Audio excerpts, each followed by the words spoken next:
ဒီမျိုးပြဒီလူနေမှုဘဝတိုးတက်ဖို့မှာပေါ့ဆရာဒီ urban planning တွေမကောက်ဘူးပေါ့နော်ဒီ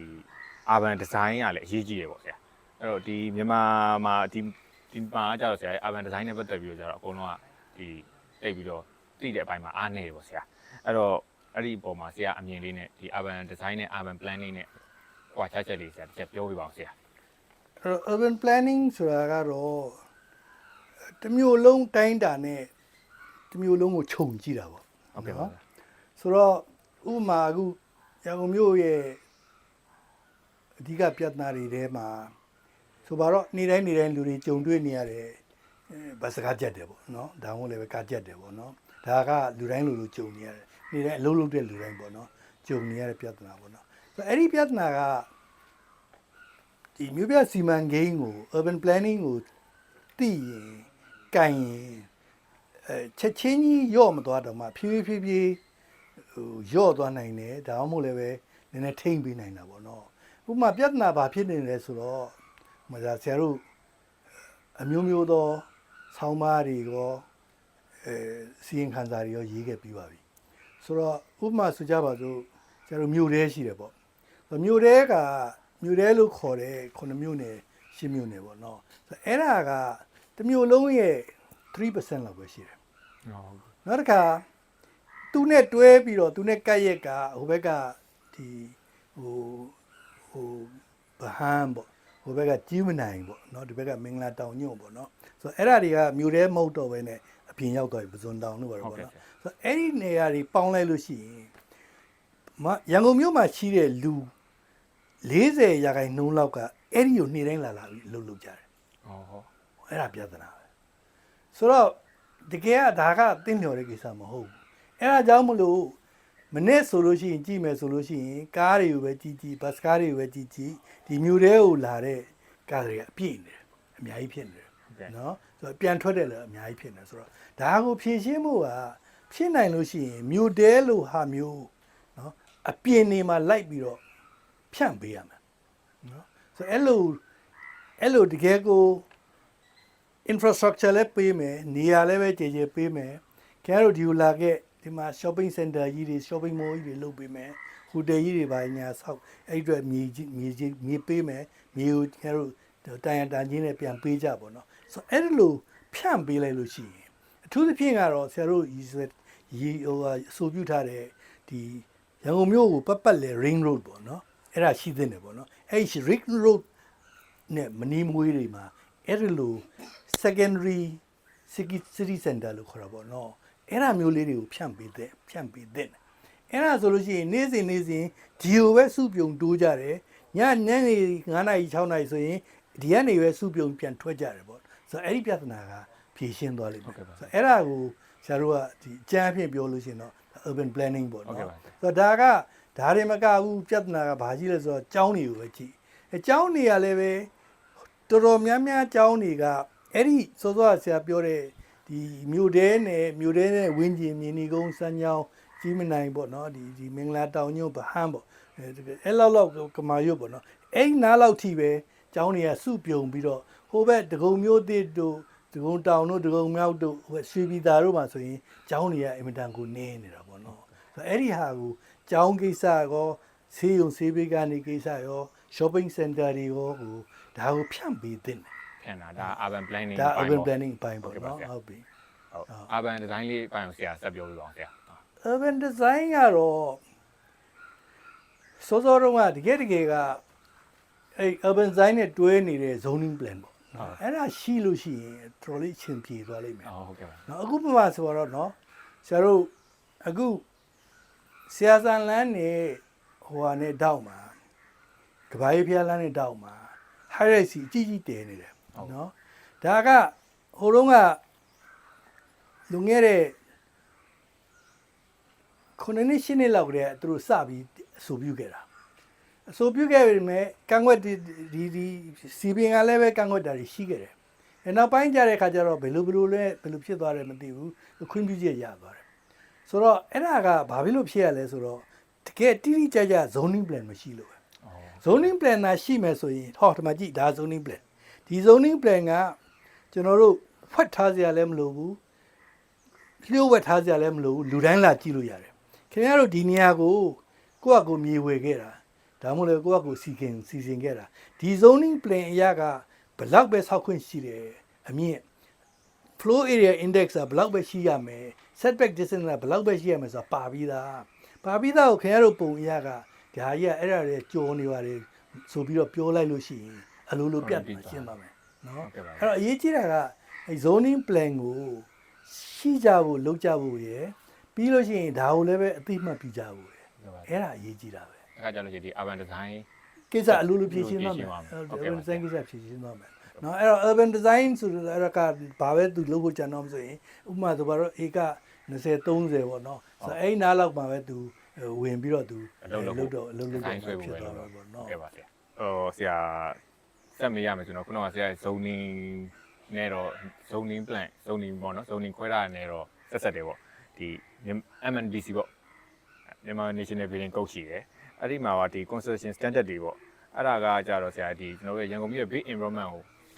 သူကပုံသွင်းပေးတဲ့ဟာဆိုတော့ဆရာရဲ့ဒီ construction အဲ့ standard တွေနဲ့လည်းလောက်ဆရာကြီးကလည်းအများကြီးကြံသေးတယ်အဲ့တော့ဆရာဒါ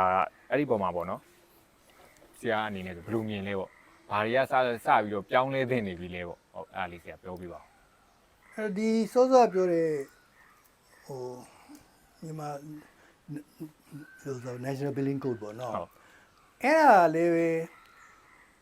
ဆရာအဲ့တော့ကဂျာမနီကပြန်ရောက်စပေါ့နော်2010ခုနှစ်လောက်တုန်းကပေါ့နော်ဆရာတို့စနေနေ့တိုင်းလိုအစည်းအဝေးထိုင်ပြီးတော့ရေးခဲ့သားခဲ့ကြတာပေါ့နော်တော်ပင်ပန်းမလုပ်ခဲ့တာပဲပေါ့နော်အဲ့လုပ်ပြီးတော့အဲ့ဒါကသိမှပြူလိုက်သိမှမပြူလိုက်နဲ့အတိအကျကိုဘာမှကိုမရှိဘူးဖြစ်နေတာပေါ့ခုဒီလေအဲ့ဒါဒီတိုင်းဒီအဲ့လိုပဲ ရှင်းနေပဲတင်နေတယ်ဟုတ်ကဲ့အဲ့တော့အရေးကြီးတာကဒီဆုံးဖြတ်ပိုင်ခွင့်ရှိတဲ့လူတွေကအဲ့ဒီကိစ္စတွေကိုလည်းအရေးထားပြီးတော့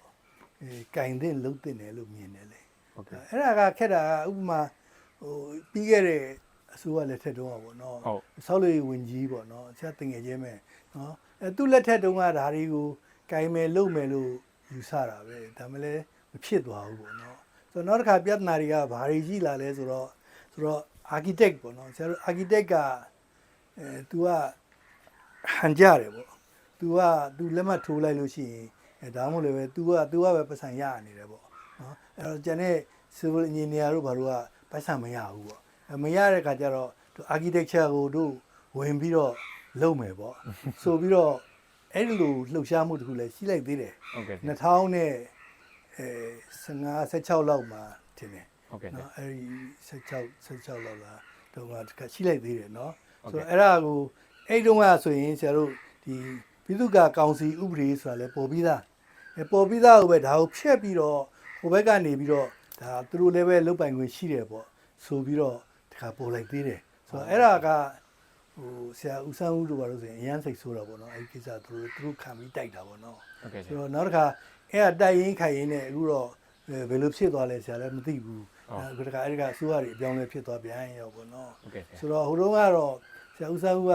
ပထမဆုံးရိုးတန်းတန်းပြောကြည့်မယ်ပေါ့ပြောလို့မရလို့ရှိရင်ဒါဥပဒေကြောင်းရသွားလိမ့်မယ်ဗာညာလဲဆိုပြီးတော့ပြောတယ်ပြောပြီးတော့အဲ့လိုပြောရင်းဆိုရင်းနဲ့ပဲဘယ်လိုဖြစ်သွားတယ်မသိဘူးပေါ့နော်တချို့ကသဘောတော့ဗာလဲဆိုတော့ဒါက professional jealousy ခေါ်တာပေါ့နော်ဆိုတော့ဟိုဘက်က civil engineer တွေကသူတို့လည်းပဲဒီလောက်ကိုအိမ်ပုံစံလောက်ကိုတို့လည်းဆွဲတတ်တာပဲကွာဗာညာဆိုတဲ့အမြင်လေးတွေရှိတာပေါ့နော်ဆိုတော့တော်တော်များများကတော့တကယ်ကအဲ့ဒါကြောင့်လို့ဆရာလည်းအများအားပြောတယ်လေဆရာတို့ဘက်ကလည်းဘိသုကာတွေဘက်ကလည်းပဲပိုင်ရနိုင်ရမယ်နော်ကိုကလည်းပဲတိတိကျကျသိရမယ်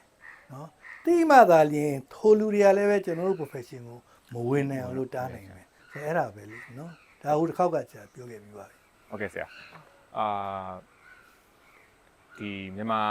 မှာရှိတဲ့ဒီဘိသုကာပေါ့နော်မြို့ပြဘိသုကာမဟုတ်ဘူးဒီ architect ပေါ့နော်architect တွေကဒီ urban design ပေါ်နားလည်မှုပုံစံလေးတွေရှိရပေါ့လေအဲ့ဒီပုံမှာဆရာရဲ့အမြင်လေးပြောပြပါဦးဆရာအဲ့တော့ architect တွေကဟုတ် architecture ကျောင်းတွေကလည်းအများကြီးရှိတယ်ကမ္ဘာအတိုင်းအတာနဲ့ဆိုရင်ဆရာထင်တယ် architecture တွေမွေးထုတ်နေတဲ့ကျောင်းပေါင်းကိုပဲဒီဘာလုံးဆိုရင်တောင်းနဲ့ချီရှိမယ်လို့ထင်တယ်လေအဲ့တော့သူတို့ပညာရေးစနစ်တွေကလည်းပဲနည်းနည်းလေးခွာကြတာပေါ့နော်တော်တော်များများတူတာတွေလည်းရှိတယ်ပေါ့နော် ဆိုတော့တချို့သောအကြောင်းတွေမှာ regional planning တို့ regional economics ဆိုတာတော့မသိဘူးတချို့ urban planning level မသိဘူးတချို့အကြောင်းတွေမှာတချို့ဒါပေမဲ့လို့ urban design ကတော့တင်တာမတင်တာတဲ့တစ်ပိုင်းပေါ့လေဆရာကြီးစာကြည့်တော့တင်းကိုတင်တယ်အဲ့ဒါပဲဘာလို့လဲဆိုတော့စောစောပြောလို့ပဲဟိုတနေ့တော့မေးတယ်မလား architecture နဲ့ပတ်သက်ရင်ဘာလို့ရေးစားဆိုတော့ urban architect ဒီသူ့ရဲ့ environment ကို design လုပ်တော့သူ ဟုတ်ကဲ့ပါ သူကအိမ်လေးတစ်လုံးကိုသူ design လုပ်တယ်အဲ့ဒီအိမ်လေး design ကသူ့ရဲ့အိမ်လေးဒီ environment ထဲမှာသူကဟဆမှုရှိရမယ်နော်ဥပမာဒီ high rise တစ်ခုသူက design လုပ်တယ်လုပ်လို့ရတယ်ဒါပေမဲ့လို့အဲ့ဒီ high rise ကိုရှိပြီးတော့သူ့အတွက်အဲ့ဒီ high rise ထဲမှာပဲလူတွေနေတဲ့အတွက်ဒါမှမဟုတ်လည်းပဲရုံးအတွက်ဘာဖြစ်ဖြစ်အတွက်ကားထားဖို့နေရာပေးရမယ်အဲ့ဒီ high rise အတွက်လျှက်စစ်ပေးဖို့စနစ်တွေသူကြည့်ရမယ်အဲ့ဒီ high rise အတွက်သူရေပေးစနစ်တွေရေထုတ်တဲ့စနစ်တွေကိုသူကြည့်ရတော့မယ်ပေါ့နော်ဆိုတော့ဒါကြောင့်မလို့ဒီ architect ကသူဟာ urban design ကိုတော့သူသဘောပေါက်ရမယ်သူ high rise ကဥပမာရွှေရုံဖျားဘေးမှာသွားဆောက်လို့မရဘူးဒါကိုသူသိရမှာပေါ့ဟုတ်ကဲ့ဆရာ နော်ရွှေရုံဖျားဘေးမှာသွားဆောက်လို့မရဘူးနော်ဥပမာလန်ဒန်ရဲ့ Oxford Street မှာသွားဆောက်လို့မရဘူးပေါ့နော်အခုလန်ဒန်ရဲ့ Oxford Street မှာ Lloyd Building ဆိုပြီးတော့ဟိုတကယ် modern design ကြီးနဲ့ရှိနေတယ်ပေါ့နော်ဟုတ်ကဲ့အများကြီးဝိုင်းပြီးတော့ကန့်ကွက်နေကြတော့ပေါ့နော် Oxford Street ဆိုတာကတကယ်ရှေးလန်းလေးပေါ့နော်ထိုနည်းတူစားပဲဂျာမနီတို့အင်္ဂလန်တို့ဗမာပြည်မှာလည်းပဲဟိုမှာရွှေရုံဖျားဝင်းကျင်တို့မှာအဲ့ဒါမျိုးတွေ high rise တွေမရှိသင့်ဘူးဆိုတော့ဒါထိန်းရမှာပေါ့နော်ဟုတ်ကဲ့နော်ပြောပါဆရာအဲ့တော့ဆရာကဒီမြို့ပြစီမံကိန်းပေါ့နော်ဒီမြို့ပြ urban ပေါ့ urban နဲ့ပတ်သက်တဲ့ပညာရေးမှာလည်းဆရာထဲထဲဝင်လှုပ်ဆောင်ခဲ့ဘူးတယ်ပေါ့အဲ့တော့ဒီ urban planner တွေဒီ urban designer တွေဒါ urban design အကြောင်းတွေကိုဒီ architect တွေသိလာဖို့ urban planner ကောင်းတွေထွက်ပေါ်လာဖို့အတွက်ကိုဘယ်လိုတွေလုပ်သွားရမလဲဘယ်လိုပညာရေးတွေနဲ့လုပ်ရမလဲဆိုတော့ဆရာတစ်ချက်ပြောပြပါဦးဆရာurban design နဲ့ပတ်သက်ရင်ကတော့စောစောဆရာပြောခဲ့ပြီးပြီဆရာတို့ဗမာပြည်မှာရှိခဲ့တဲ့ architect တွေဟိုမတင်ခဲ့ကြလို့လားဒါမှမဟုတ်လည်းမတင်ပြီးတော့မေးနေကြလို့လားမတတ်လို့လားတော့မပြောတော့ဘူးပေါ့နော်ဆိုတော့ဆရာဟို blazon ကိစ္စနဲ့ပတ်သက်ပြီးတော့ဥပမာနှိုင်းပြီးတော့ပြောသွားတယ်ပေါ့နော်ဟုတ်ကဲ့ဆရာပြောသွားလားမသိပါဘူးပြောသွားတယ်ပေါ့နော်ဟုတ်ကဲ့ဆရာဆိုတော့အဲ့ဒီဟာကတော့ဒီ architect တွေကတော့အားလုံးကကိုက design လုပ်တယ်ဆိုတဲ့ကအိမ်တစ်လုံးကိုပဲဖြစ်ဖြစ်အဆောက်အဦတစ်ခုကို design လုပ်တယ်ဆိုတဲ့ကသူ့အိမ်သူ့အဆောက်အဦဒီဘေးပတ်ဝန်းကျင်နဲ့ဟပ်ဆက်မှုရှိရမယ်ဆိုတာသူသိရတော့သိရမယ်ဟုတ်ကဲ့အဲ့ဒီအတွက်ကိုက तू က urban design ဆိုတာ तू တက်ကိုတက်ရမယ်ဟုတ်ကဲ့ပါအဲ့လိုပဲဆရာမြင်တာပဲအဲ့ဒါကြောင့်မလို့ urban design ပညာကတိတ်ကြီးများများမရှိပါဘူးဟိုတော့ဆိုလို့ရှိရင်ဆရာဦးတန်းတင်အောင်တို့ဘာလို့ဆရာသင်ခဲ့တာဆိုလို့ရှိရင်နှစ်ကိုတစ်ပတ်မှာတစ်ချိန်ပေါ့ဒါပဲသင်တာပါပဲတက်သွားပါတယ်တော်လေးများများတက်ကြအရင်တော့ကအဲ့ဒါတွေဟိုမတက်ကြဘူးမသိကြဘူးလို့ဆရာနားလေတယ်ပေါ့နော်ဟုတ်ကဲ့ပါဆရာအဲ့ဆိုဆရာဒီ urban planner ဝေးထုတ်ဖို့ကြတော့ဆရာဒီမှာကကျွန်တော်ဒီမြန်မာနိုင်ငံရဲ့ဒီပြည်သူ့ကဟိုဘယ်လိုပြောမလဲ urban planner တင်ကြားကြီးပေါ့နော်အဲ့ဒါကတကယ်ကိုဖြစ်မြောက်ရှိပြီလားနောက်ထပ်ကြောင်းလဲဖို့လိုသေးတယ်လို့ထင်လားဆရာအခုကဟိုရှေးတုန်းကဟို diploma in settlement planning ဆိုပြီးတော့ဆရာတို့ RD မှာ RD ခေါ်တာပေါ့နော်အဲ့မှာသင်ခဲ့တယ်ဟုတ်ကဲ့ဆရာဟိုဦးစံထွန်းအောင်တို့ဆရာဒေါက်တာလွင်အောင်တို့ဘာလို့ဦးစီးပြီးတော့ထုတ်ခဲ့တယ်ပေါ့နော်ဆိုတော့သူတို့ syllabus ကလည်းပဲဆရာမြင်တာတော့တော်တော်များများက urban planning နဲ့ urban economics ဘက်ကို regional planning ဘက်ကိုတော်တော်လေးလိုက်ပြီးတော့ urban design ကိုတော်တော်လေးအားနည်းတယ်လို့ထင်တယ်လေဆိုတော့တကယ်ကတော့ဆရာမြင်တာကတော့ urban planning ဆိုတဲ့ master degree ပေါ့နှစ်လောက်တော့ပေးသင့်တယ်လို့ထင်တယ်ပြီးရှိသင့်တယ်အဲ့ဒီ urban planning ဆိုတဲ့ထဲထဲမှာပဲ urban planning urban design ကဘာသာတည်းတီးသန့်တစ်ခုအနေနဲ့ဘာသာတရားပါသွားသင့်တယ်ပေါ့နော်ဆိုတော့တချို့သောတိုင်းပြည်တွေမှာတော့ urban design ဆိုပြီးတော့ကိုတီးသန့် master ပေးတာရှိတယ် urban planning သိမ့်မပါပဲねပေါ့နော်ဒါပေမဲ့ဆရာတို့တိုင်းပြည်မှာတော့ဟိုသိကြည့်တော့လည်းပဲမလိုအပ်သေးတဲ့အတွက်ကြောင့်မလို့ urban planning ထဲမှာပဲဘာသာရပ်ကို master of urban planning လို့ခေါ်အဲ့ဒီထဲမှာပဲ urban design ကလည်းပဲဝင်သင့်တယ်ဆိုတော့အဲ့ဒီထဲမှာအရေးကြီးတာကအဲ့ဒီ master of urban planning ဆိုတဲ့လူတွေကဖြစ်နိုင်လို့ရှိရင်တော့ civil engineer နဲ့ architect တွေဖြစ်သင့်တယ်ပေါ့နော် ဆိုတော့တချို့အဲ့ဒီတချို့ကျတော့ geographer တွေဝင်လာတာရှိတယ်ပြဿနာ geographer တွေရဲ့ပိစကသူတို့ကိုဆရာတို့ကမဆန့်ကျင်ပါဘူးဒါပေမဲ့လို့ဒီအဆောက်အဦလိုက်ပေါ့နော်ဥပမာ flow area ratio တို့ flow area index တို့ဘာလို့ညာလို့စကားပြောလာပြီဆိုရင်သူတို့သိနားမလဲတာများတယ်ပေါ့နော်ဒါကြောင့်မလို့တချို့သော urban planning master in urban planning ဆိုတဲ့ဘာသာရပ်တွေမှာတချို့လည်းတော်တော်များများ economist တွေgeographer တွေသင်နေတာတွေရှိတယ်ဆိုတော့ဆရာပြောတဲ့အတိုင်းကတော့အဲ့ urban design ကြတဲ့ခါကျတော့သူတို့နည်းနည်းလေးသူတို့နားလည်ဖို့အခက်အခဲရှိလိမ့်မယ်လေနော် ဟုတ်ကဲ့ပါဆရာအခုကတော့ဆရာ urban management နဲ့ finance ဆိုတဲ့အောက်ကနေပြီးတော့ကျွန်တော်မေးပါမယ်ဆရာဟုတ်ဒီမြို့ပြစီမံကိန်းတွေအကောင့်ထဲပို့ဖို့ဆရာဒီ institution တွေပေါ့ institution တွေကနေပြီးတော့ဒီဥပဒေနည်းဥပဒေတွေခိုင်မာဖို့လိုအပ်တယ်ပေါ့နော်နောက်ပြီးတော့မှန်ကန်တဲ့တိကျတဲ့အချက်လက်တွေရရှိဖို့လည်းလိုတယ်ပေါ့အဲ့တော့ဒီအဲ့နဲ့ပတ်သက်ပြီးဆရာဘယ်လိုပြောမလဲအားမရဘူးပြောခဲ့တာရောအများကြီးပေါ့လေအဲ့တော့ဒီ urban management ကဏ္ဍမှာပိုကောင်းလာအောင်ဆရာကျွန်တော်တို့ကဘယ်ကနေပြီးတော့ဟိုချင်းကပ်သွားတင်လဲဆိုတာလေးဆရာတစ်ချက်ပြောပြပါဦးဆိုတော့တပည့်တယောက်ကဟုတ် trainer ကဘောလုံးဝင်ကန်နေရတယ်ဆိုတဲ့ဟာလေးစကားကောင်းတယ်ပေါ့နော်အခုကဒီဆုံးဖြတ်ပိုင်ခွင့်ရှိတဲ့လူတွေကိုသူတို့ကိုအဲ့လို broad education ပေါ့နော်ဟုတ်ဒီဟာကိုပေးသင့်တယ်လို့ထင်တယ်ဟုတ်ကဲ့နော်အဲ့ဒါရေနောက်တစ်ခုကဒီဆုံးဖြတ်ပိုင်ခွင့်ရှိတဲ့လူတွေကလည်းပဲဘောလုံးဝင်မကန်ဘူးလူတွေသူတို့ဟ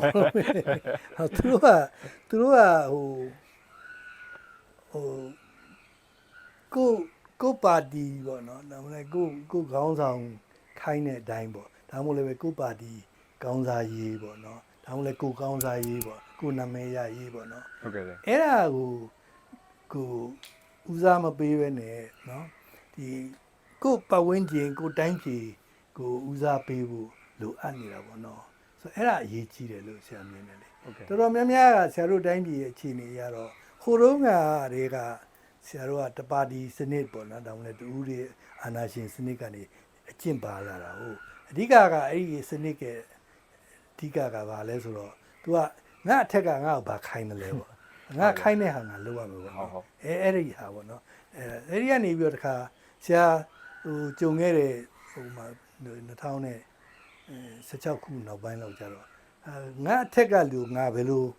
ဟိုကျင့်အောင်လုပ်ရမလဲပေါ့နော်ဆိုအဲ့ဒီဟာဘက်ကိုရောက်သွားပြန်ရောဆိုအဲ့ဒါကတကယ်က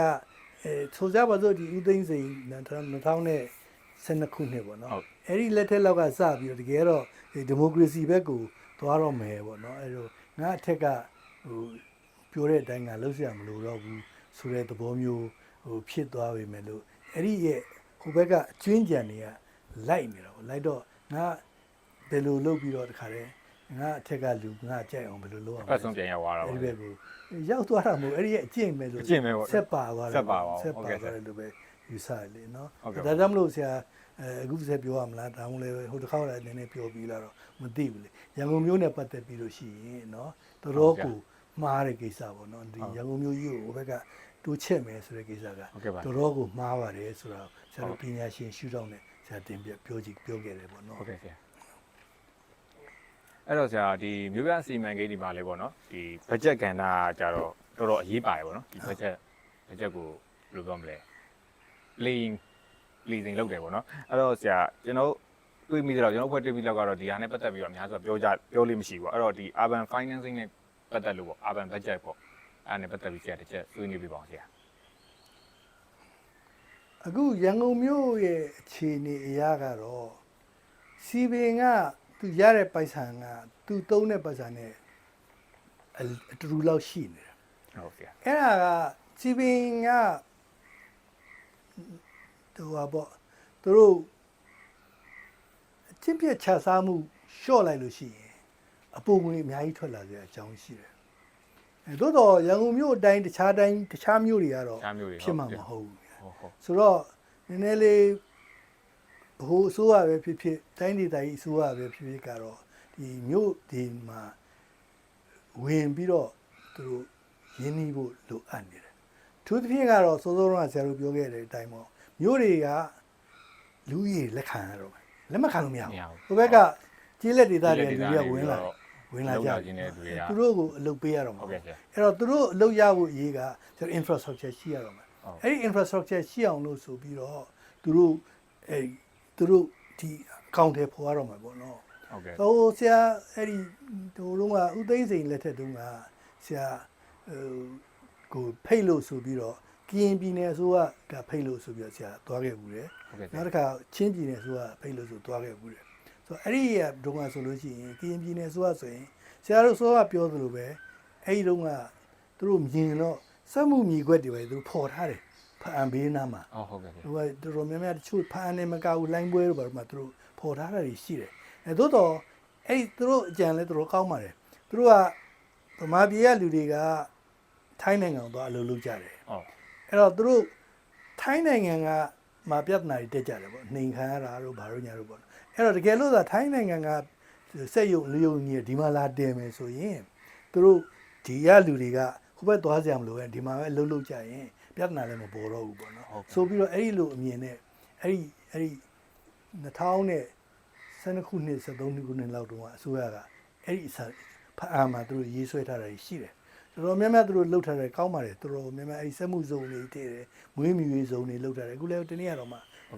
TV မှာပါလာသေးတယ် ဟိုတယ်ဆုံးနေပါလေ သူတို့လှုပ်ထားတာတွေကောင်းပါတယ်ဒါပေမဲ့ခက်တာကအဲ့ဒီစက်မှုဇုံတွေကမြေခွက်ကြီးတွေရှိပြီးတော့သူတို့infrastructure ကိုလျှက်စစ်ပေးဖို့လို့လမ်းပေးဖို့လို့ပတ်စံမရှိရှာဘူးကောင်းကောင်းမွန်မွန်တောင်မှမြေအကွက်လိုက်ပဲရှိပြီးတော့ဟိုဖို့ပါဖို့တောင်မှမရှိရှာတဲ့ခါကျတော့ဘာမှသိပ်ပြီးတော့မဖြစ်လာဘူးဖြစ်တယ်ပေါ့နော်အဲ့တော့ဒီတိုင်းပြည်ရဲ့အစိုးရပေါ့နော်တိုင်းဒေသကြီးအစိုးရပဲဖြစ်ဖြစ်ပြည်ထောင်စုအစိုးရကပဲဖြစ်ဖြစ်ကတော့ဒီ urban development အတွက်ကတော့ပတ်စံသုံးရမယ်တချို့ပြောကြဆရာအဲ့လိုစာတစ်ခါရေးဘူးတယ်ဆောင်းမရေးဘူးတယ်ရေးတော့တယောက်ကနေပြီးတော့ဆရာကိုစာလန့်ရေးတယ်အားဆရာဦးကျော်လာတဲ့ခင်ဗျာ urban planner ဖြစ်တော့ urban ကိုပဲပြောနေတယ်တဲ့ကျေးလက်ဒေသတွေဟောဘာညာအဲ့လိုမေးတယ်ပေါ့နော်ဆရာကိုစာရေးမေးတော့ဆိုတော့ကျေးလက်ဒေသတွေမလို့အောင်မပြောပါဘူးလုပ်ပါတားမတားပါဘူးသို့တော့အရေးကြီးတာကတော့ဒီမျိုးဖြတ်ဒေသတွေကျေးလက်ဒေသကိုလုပ်ဖို့ဆိုတာကကျေးလက်ဒေသမှာသွားပြီးစိတ်ုံတယ်လို့မရအောင်အဲ့ဒါပဲအဲ့ဒါကအဲ့လိုနဲ့ကျေးလက်ဒေသ rural industry ဆိုပြီးတော့စူးစမ်းခဲ့တဲ့တိုင်းပြည်တွေရှိတယ်မဖြစ်ပါဘူးမအောင်မြင်ပါဘူး industry ဆိုတာက तू ကလူတွေစုနေတဲ့နေရာမှာ तू ဆောက်ရတာဟုတ်လူတွေစုတဲ့နေရာမှာလာအလုပ်လုပ်ရတာဟုတ်ဆိုတော့အဲ့တော့ကျေးလက်ဒေသမှာသွားပြီးတော့လုပ်လို့မရအောင်ဆိုတော့အဲ့တော့ကကျေးလက်ဒေသတွေမှာတော့အရေးကြီးတာကတော့မှန်ပါတယ် तू က तू ကြောင်းနေဆေးရုံနေဆေးကနေပေါ်ပေးတင်တာပေါ့မှန်ပါတယ်နော်အဲသို့တော့စက်ရုံသွားတယ်လို့တော့မဖြစ်ဘူးအဲ့တော့စက်ရုံတွေပါပေါ်နေအောင်လို့ဆိုပြီးတော့မြို့ပြဒေသတွေမှာတော့ invest လုပ်ရလိမ့်မယ်နော်